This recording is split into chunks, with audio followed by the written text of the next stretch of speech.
Mount সুরুমি এটা শুধু একটা পাহাড় নয়, 1375 মিটার উচ্চতার এই পাহাড় আসলে একটা লাভাডোম। লাভাডোম হিসেবে তৈরি এই পাহাড়টি আসো কাজু ন্যাশনাল পার্কের একটি অংশ। এই পাহাড়ে ওঠার দুইটা ওয়ে আছে, একটা হচ্ছে রোপওয়ে আর একটা হচ্ছে ট্রেলওয়ে। রোপওয়েতে আপনার উঠানামার রাউন্ড টিকিট আপনার পড়বে জাপানিজ টাকায় 1800 ইয়েন, যাতে আপনি সহজে 10 মিনিটে পাহাড়ের উপর পর্যন্ত পৌঁছে যেতে পারবেন।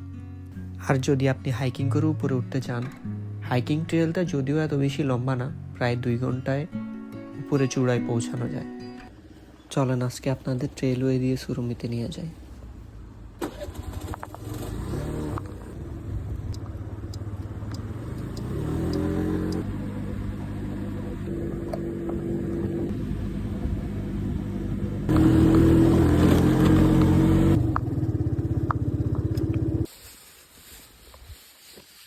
এটাই মাউন্ট সুরুমি, ওই যে উপরে যাওয়া লাগবে ওখানে।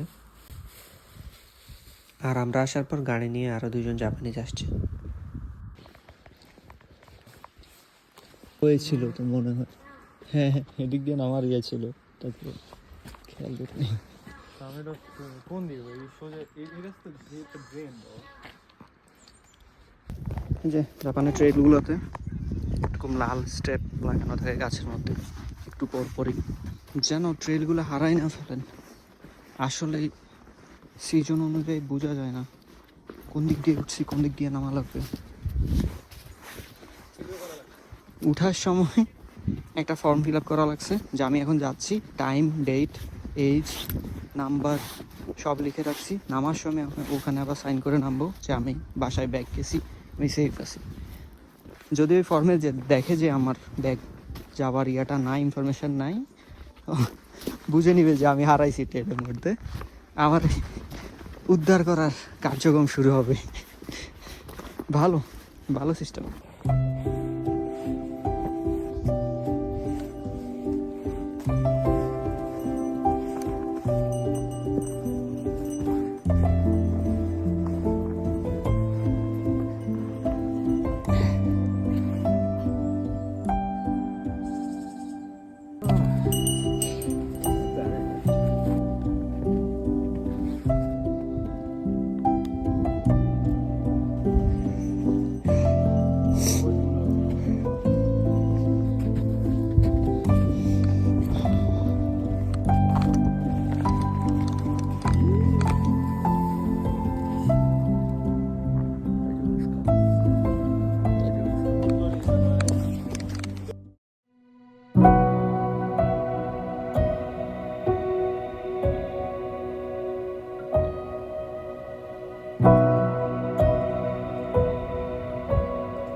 শেষ, ব্যাক করলাম।